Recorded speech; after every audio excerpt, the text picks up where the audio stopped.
Rant and Rave. Here we go. And we start with baseball. How many games will the Braves lose? Do we mean today, Tucker?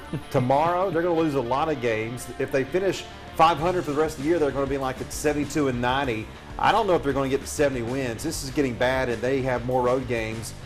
This team, they'll be lucky if they get to 70 wins. Yeah, look, they still have to play the Mets twice. First of all, that's 6 losses right there. I think they'll lose about 30 more games. I'm going 66 and 96. Woo! That's going to be a good draft pick right there for next year, which That's good. I'll take that. Oh, Yeah. no doubt. All right, here's the next question. This is very serious, and everybody's asking this question.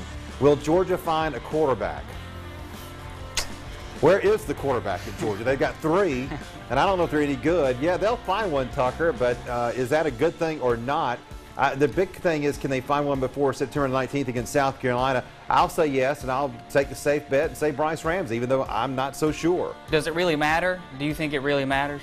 Yeah, you got to have a quarterback. You do have to have a Have to have at least somebody that can't screw up. Well, maybe they go back to the 2 quarterback system, since Rick seems to love that in the past. Oh, a I few love times. that. Yeah, that's great. Who knows? I don't even think Rick knows at this point.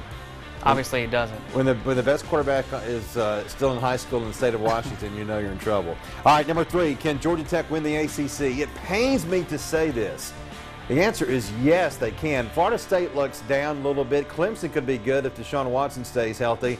But Georgia Tech's defense is pretty good, and they've got that quarterback who's very solid. And Tucker, they don't seem to be too worried about losing 2,500 rushing yards. It's almost like they could plug you or I in there and we'd be okay. Absolutely. They returned, I think, 18 starters or key players roundabout there. That defense is where you really got to look.